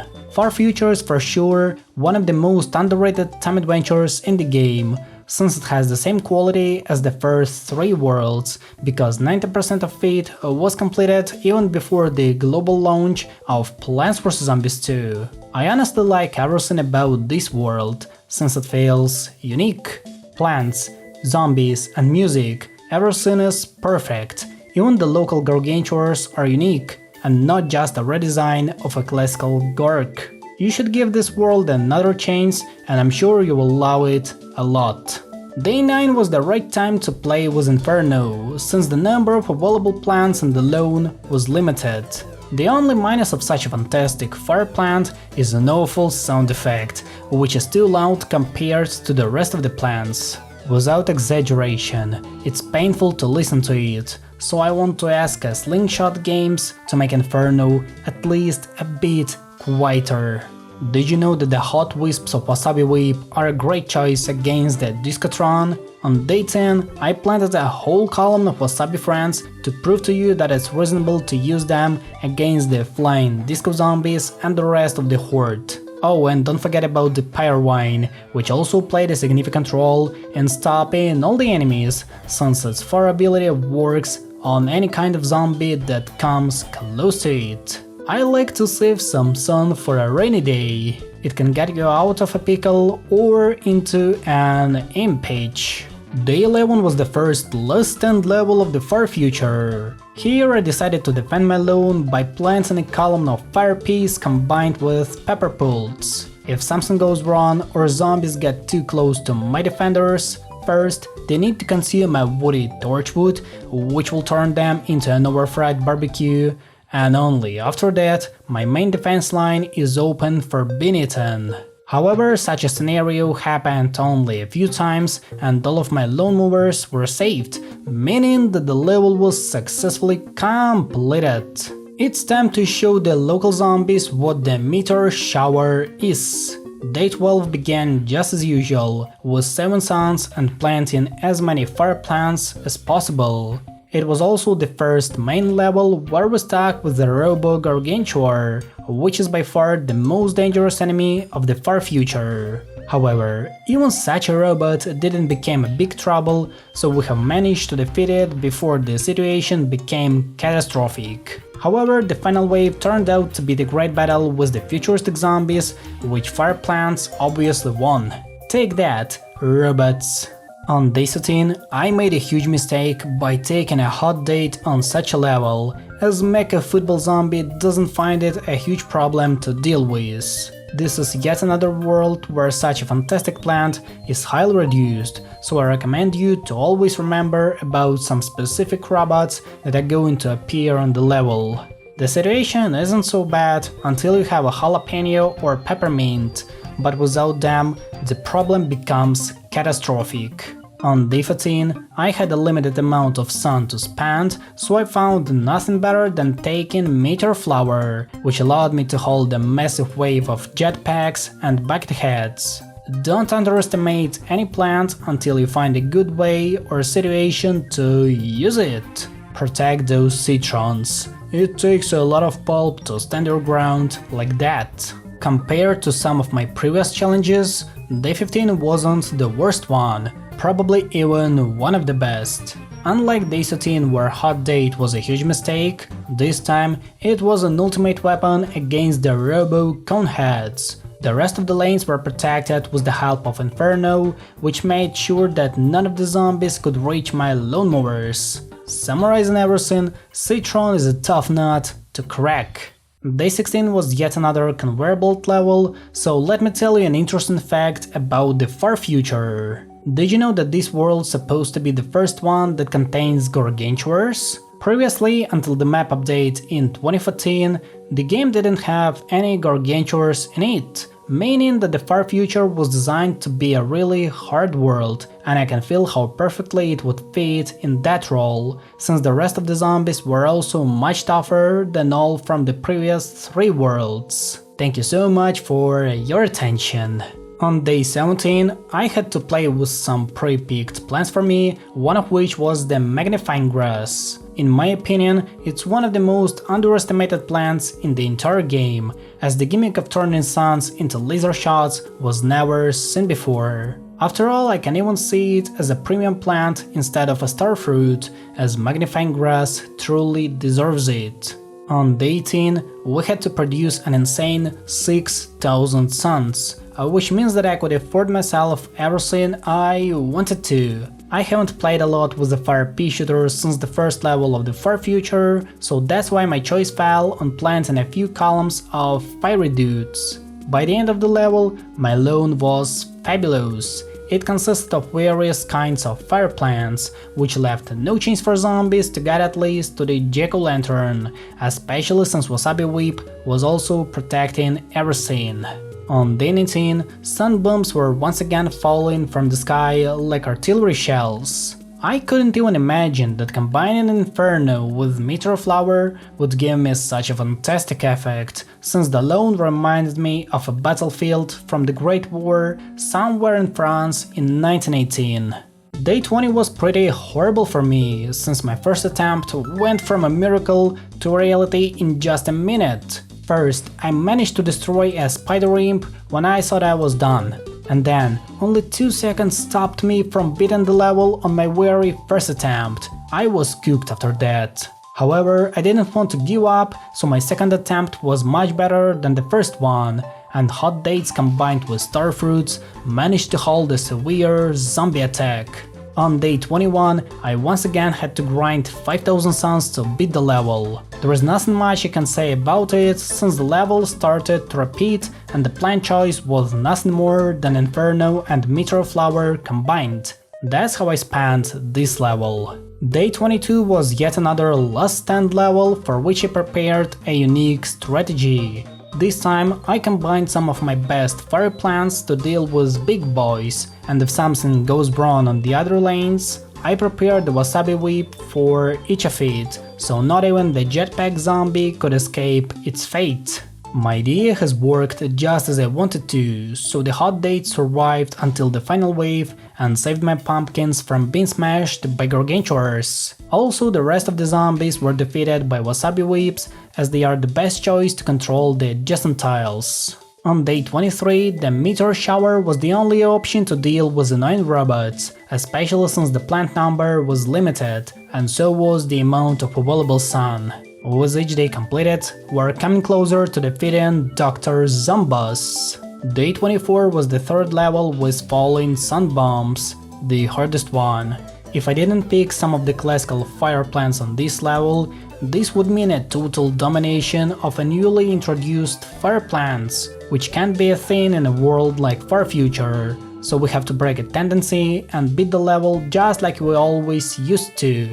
As you may see, a few columns of classical fire plants aren't weaker than Inferno and Meteor Flower combined, which means that they are fiery good. Day 25 didn't contain any fire plants, meaning it was just a usual battle with Dr. Zombus that lasted only 4 minutes.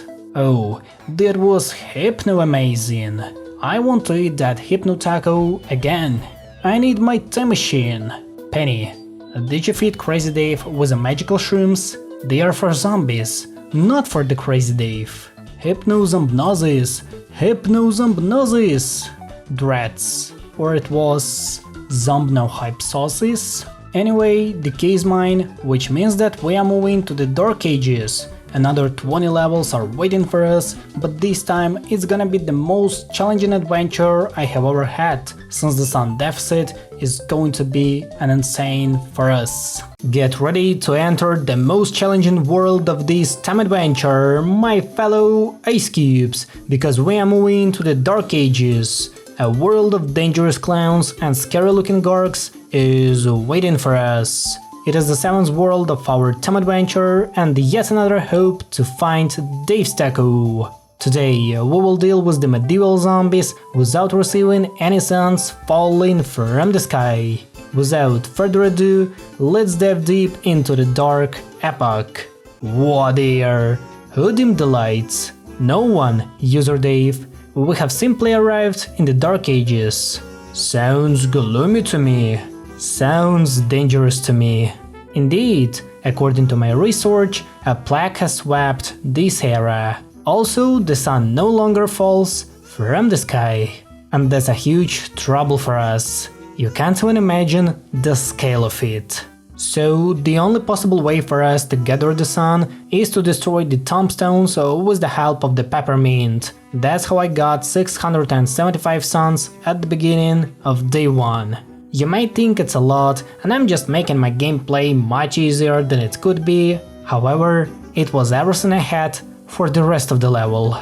If you think that I rationally spanned them, of course not, because I wanted to plant some fire peas and got this terrible situation when the only way to defeat the zombies was to use the peppermint. Well, the zombie horde was cleared, meaning the level was successfully completed.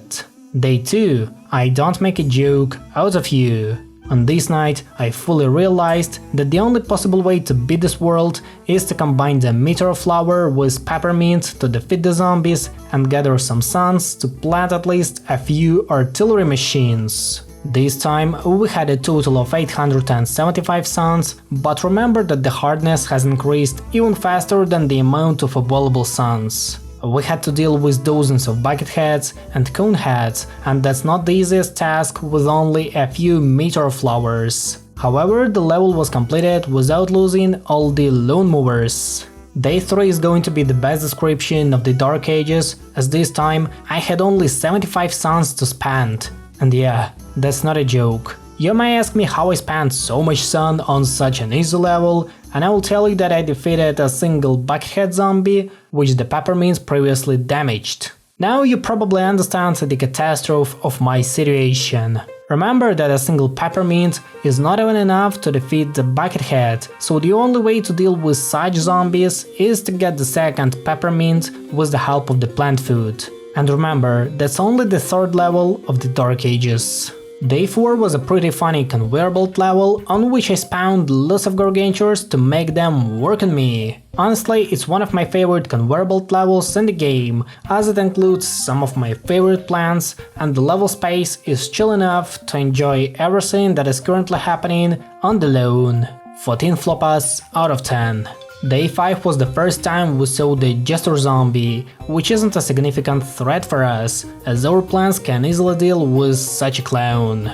As usual, I choose the meteor flower to defeat the zombies, as it is the only possible way to get them at any corner of the lawn. Of course, except for a peppermint. Right before the final wave, I received an opportunity to plant the second flower, which made my gameplay much easier, as this was a 100% increase in number of plants placed on my lawn.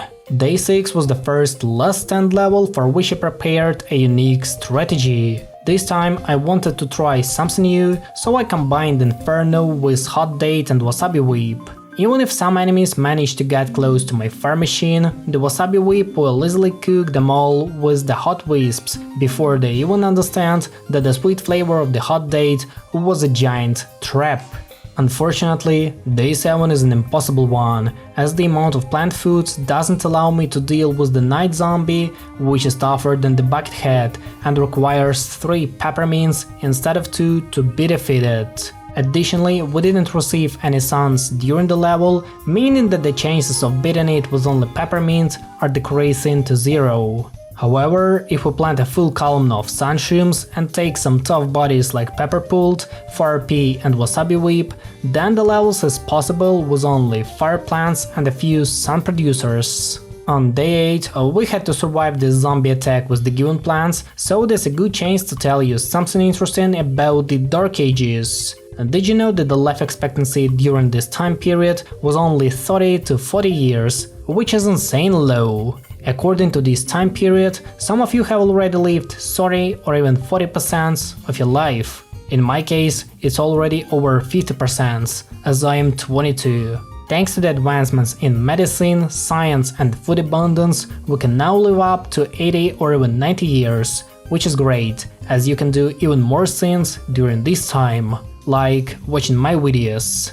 Day 9 contained lots of fuel potions and at the same time lots of tombstones with suns. This allowed me to prepare a strong defense line and save enough suns for critical situations, such as placing jalapeno to defeat the night zombie. I was surprised by the fact that this level is much easier than the few nights we faced before. Well done, Meteor Flower! Day 10 was a conveyor belt level and the midpoint of the Dark Ages, so there's a good chance to express some of my feelings about this world. Comparing with the far future, which was developed right before the Dark Ages, we see a significant decrease in the quality and creativity of the world, as it lacks unique plans and mechanics. I love the idea of Jester, Wizard and the King Zombie, but I still feel that this world lacks something. Maybe because most of the plans are copies from PvZ1, or there are not enough minigames to make it more enjoyable to play. After all, I can't say that this is a bad world, more like a mid one. Another day, another experiment. Day 11 began with planting a few wasabi whips, which turned into a huge catastrophe because of the wizard zombie, and later led to failing the level. However, on my second attempt, I used Inferno as my main weapon against all kinds of zombies, which resulted in a massive success, as this fire plant is capable of dealing with all kinds of zombies, no matter how fast or well defended they are. I guess he's going to become really needed in the following levels. You won't believe me, but I failed day 12 right before successfully finishing it. I needed a few more seconds to play the death animation and go to the next one, but one of the puff shrooms decided to disappear right before it. On the next few attempts, I accidentally forgot to feed my puff shrooms, which also led to failing it once again. However, everything went fine on my first attempt, and I managed to beat the level like nothing had happened before it. A rock with a sword.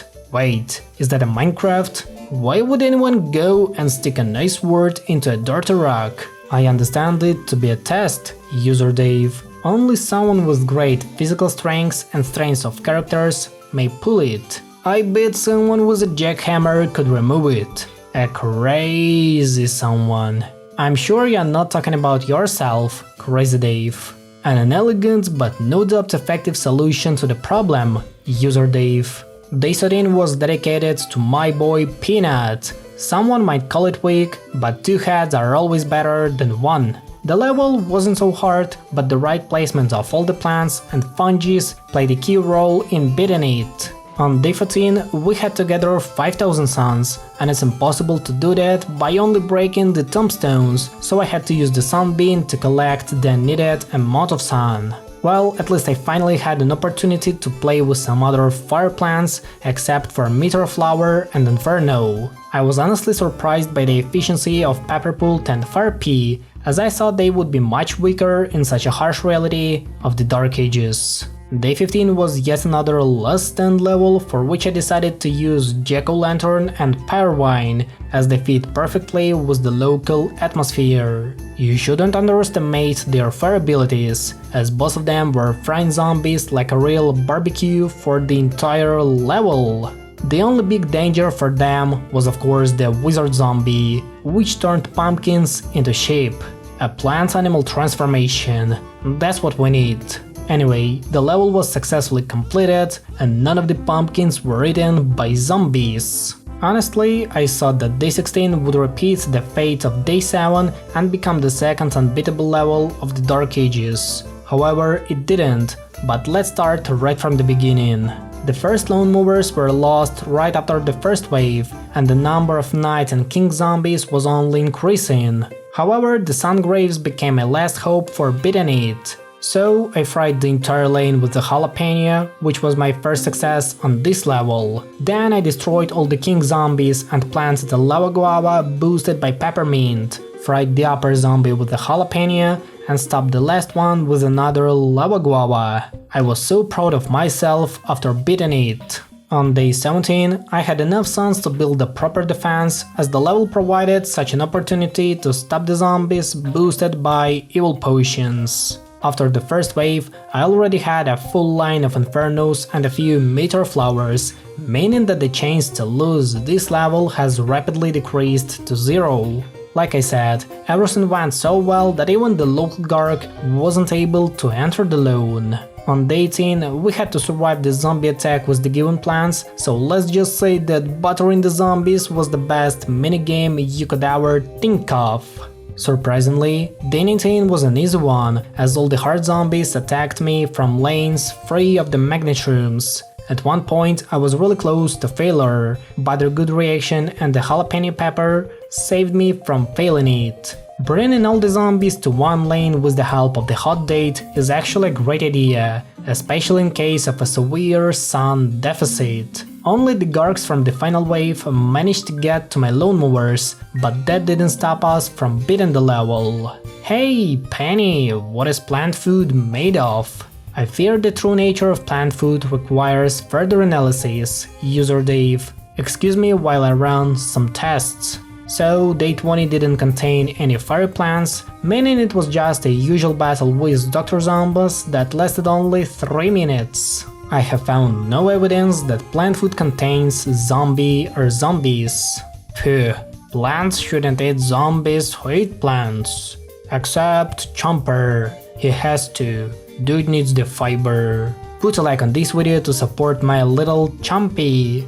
Anyway, the key is mine, which means that we are moving to the Neon Mixtape tour. Another 32 levels are waiting for us, but this time with lots of great music and the vibe of the 1980s. Put on your headphones and leather jackets, my fellow ice cubes, because we are moving to the Neon Mixtape tour. A world of pixel zombies and epic music battles is waiting for us. It is the 8th world of our team adventure and yet another hope to find Dave's Taco. Today we will smash lots of arcade machines only to stop the pixel enemies from getting to my brain. Without further ado, let's get back into the 1980s. Flashback. I remember this decor from when I chased square bows as a kid. Indeed, user Dave. We appear to have arrived in the midst of the Neon Mixtape tour. I'm feeling the rhythm! I am feeling the rhythm! The main reason I love this world is its unbelievably cool music. Sometimes the rhythm changes so fast that it's hard to save enough suns to stop the enormous zombie attack, and day 1 is the prime example of it. Everything started just as usual. I planted my fire pea shooters, zombies came on the lawn, and everyone was happy about that. However, when we came closer to the final wave, the situation started to go out of control. Everything was trying to tell me that you shouldn't play this world without sunflowers, but we will continue to do so, as sunflower is not a fire plant. Well, compared to the Dark Ages and its first level, the difficulty has significantly increased.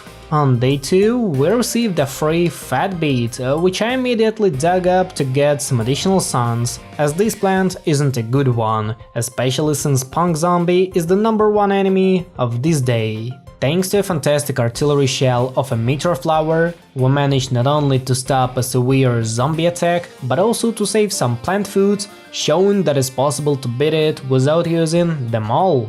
I got a real cactus feeling about this, Penny. Indeed, cactus has changed over time, Crazy Dave. Wait, but that's actually an old cactus, since we are in the time period which is 30 years before the moment when Dave consumed his taco. It's technically a parent of the cactus we know in POZ1, so day 3 of the Neon Mixtape tour failed to fool me, as I know the original story of cactus. If it was a promotion of a new premium plant, then it totally failed, as I don't want to buy your cactus. The further we come, the more I realize that the next levels are impossible without the peppermint, and day 4 is a good example of it. Even 2 rows of wasabi whip combined with a peppermint were unable to stop the horde of the bucketheads without a lose, but they still want to tell me that buying cactus for real money is a great idea. If such a scenario happens on day 4, I can't even imagine what we will be stuck with in the upcoming days. Day 5 became the first major problem, as the level's increased speed doesn't give a single chance to prepare properly for the upcoming zombie waves. I was failing this level over and over since Fatbeat isn't able to defend himself, and I am not always able to protect him from zombie bites. Now, I fully understand how easy it was to play this world with only ice plants, as they are capable of stalling the zombies and simply freezing them. At this point, Meteor Flower is my only hope of successfully beating this world. Day 6 was a conveyor belt level without any fire plants, so there's a perfect chance to tell you something interesting. Sometimes we don't really understand how far ago some scenes or events have happened, so comparing them with an equal time period in the future gives us a better perspective on many scenes. For example, let's take the Neon Mixtape tour in the year 1980. Do you actually realize that in 2025 we are equally away from 1980 and 2070? While the first one feels not so far away from us, the second one is imagined as a really far future, which none of us can imagine at this point. It's an interesting topic and I'll continue it a bit later. Let's say that day 7 was a good one, since Inferno has saved the entire situation from a state known as collapse. However, you shouldn't consider it as an ultimate weapon, as Inferno isn't a solution to all the problems we have. Still, this body is really efficient, so I can suggest getting it to make your gameplay even smoother, but at the same time, destroying your headphones with an awful tornado sound. If you think that I created a brand new strategy for day 8, then you are overestimating me, since the number of available and useful plans has decreased to only a few. If you take a closer look at everything that is happening on my lawn, you can understand that none of the plants except for Inferno can survive this situation. There are way too many punks together with bucketheads to stop them with some simple plants like Pepperpult, Fire Pea or even Meteor Flower, which struggles to defeat formidable enemies. On the other hand, I'm glad that I'm still able to beat these levels with only fire plants. Day 9 didn't contain any fire plants, so I want to continue telling my thoughts about the time paradox. I was born in 2003 and I'm 22 at this point, so I witnessed not only the rise of the internet, but of the entire epoch, when people started using smartphones, watching videos on YouTube and working sitting at home. None of that existed just 20 years ago, and I'm a bit scared by the speed of the progress surrounding us. What will life be like in the next 20 years? I don't know, but I don't think that humanity is going in the right way. Day 10 was yet another conveyor belt level, and this time let me share some other feelings with you. All the time I play this game, I always want to bring something special for you, creating a unique atmosphere in my videos so people can enjoy them while having a meal, spending free time, or simply watching YouTube while lying in the bed. I understand that sometimes I can go too far away from the main topic of the video, but I hope that my audience understands all the feelings inside me and my soul. I'm glad that I have all of you, and I really appreciate the chance to make videos for you. On day 11, I had to survive the zombie attack with the given plans, so I suggest skipping it, as nothing is prepared for this level. On day 12, the meteor shower affected all the zombies that tried to reach my brain, especially a newly introduced MC Zomp. The only zombie that could deal with my meteor flower was of course the hair metal gargantuar and his soundwave. However, even such an enemy didn't manage to get to my lawnmowers, so the level was beaten without losing any of them. 11 Minecraft sheep out of 10. Day 13 was the first last stand level of the Neon Mixtape tour, for which I finally prepared some classical fire plants to stop the enormous zombie attack. Of course, the level wouldn't be possible to beat without the peppermint, but the fire abilities of both firey and pepperpult were insanely good, so the only thing they needed to cook this level was the peppermint. Even after losing all the plants and the lone movers, we managed to hold on and successfully finish the level. On day 15, Cactus was once again ruling the level together with Sunshrooms, so I was sure that none of the zombies would break through the premium defense line. Mr. Floppa is proud of a prickly friend. Day 15 was much easier than I expected it to be, mainly because the zombie spam wasn't as serious as it was on some of the previous levels, so Meteor Flower was able to deal with fancy girls and evil rappers. Oh, what about the fat beat? Dude was just hanging around while listening to his favorite music. That's all he did for the entire level. Somebody passed me a note in a homeroom, Penny. It says to meet behind the bike racks at lunchtime for a wonderful surprise. I believe some skepticism about this note is in order, user Dave. I think that this note was addressed to the Dave's Taco. Do you feel that you have grooved? Did you ban your hat? Have you dug it? Now the party is over! Melt before the musical might of my majestic hair metal gargantuar. I'm scared, Penny, it's 2 minutes to midnight. Be brave, user Dave, we will jilt this ditty on rock and roll. Day 16 was an epic zombie battle which contained lots of butter. I like butter in the zombies. Anyway, that's an amazing chance to share some of my feelings about this world. For me, the Neon Mixtape Tour is a synonym of phrase quality instead of quantity. We finally saw lots of unique zombies with amazing gimmicks and distinctive abilities that none of the other worlds could repeat. The only minus of the Neon Mixtape Tour is the bad plants. Don't get me wrong, but Fat Beats and the rest of the plants are really weak compared to bodies from Big Wave Beach or Far Future. However, the rest of the Neon Mixtape Tour is a true masterpiece. If all the worlds were made in the same way as this one, we would get a totally different game as a result. You won't believe me, but day 17 was beaten by using Fire Pea Shooter, a good old body from the Frostbite Caves. If I have a unique chance to use some of the classical fire plants, especially at that stage, I'll always do my best to take them and defeat the zombies with their help. You know what? I love gigantic fire peas. Don't ask me why I told you that scene. Day 18 was a fantastic chance to plant a whole row of wasabi whip and destroy the zombies with its hot wisps. I can't explain that, but the second part of the Neon Mixtape Tour is much easier than the first one, since I couldn't imagine beating a single level with only a column of wasabi whip at the beginning of this journey. However, it's our new reality and I like it. Day 19 promoted one of my favorite plants in the entire game, known as Electric Blueberry. This plant gets overhated by numerous people without a reason, but in my opinion it's a solid berry that can one-shot any kind of zombie, and it's not overpowered like Cold Snapdragon or Pokra, giving it a perfect balance which amazingly matches with the Neon Mixtape Tour and the rest of the worlds. Oh, and its plant design is really cool, I love it. On day 20, I combined Meteor Flower with Inferno to stop any use zombie attack, and everything was going fine for the entire level, but at one point I was really close to losing some lone movers. If you think that I ended up this level with the whole column of fire bodies, then your expectations are too high, as I finished it with only a jack-o'-lantern. Don't ask me how did this happen. Day 21 wasn't a hard one, but everything had to be counted perfectly to match the zombie's appearance with the usage of peppermint and the rest of the plants, as someone had to stop a fast-moving gargantuar. The level was beaten on the third attempt, and I think it's a great result at that stage.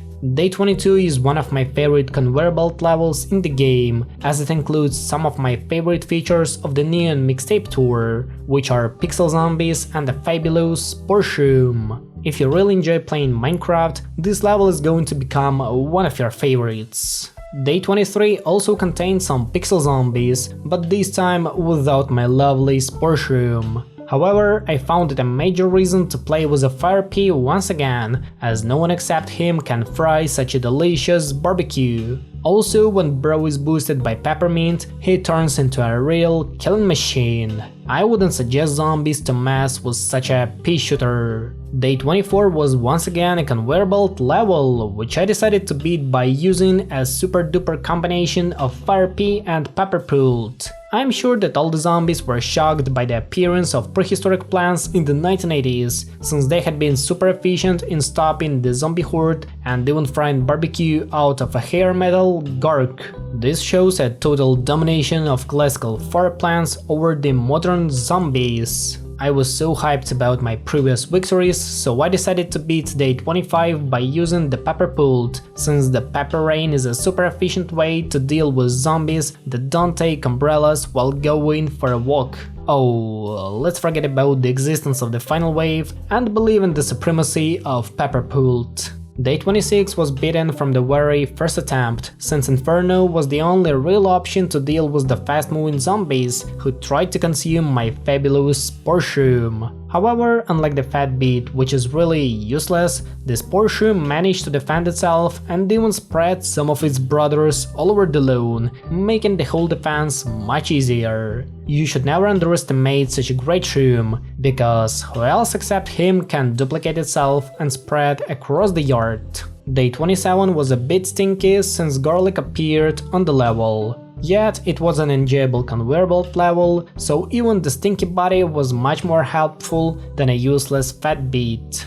Day 28 brought some new troubles for us, since the boombox zombie was introduced on that level. In such a scenario, lots of fire plants becomes useless because of their music, so I had to take someone who could deal with them as fast as possible. And as you may have noticed, this guy is the Wasabi Whip. He was holding the lawn pretty well until the second wave, when the music coming from the boombox left no chance for our spicy friends. However, thanks to Peppermint and Hot Date, we managed to stop the zombie attack and successfully finish the level. Day 29 introduced all kinds of zombies we saw previously, but even that didn't help them to reach my brain. The final wave was an absolute banger, as the theme song of Hair Metal Gargantuar is one of the best compositions I have ever heard in this game.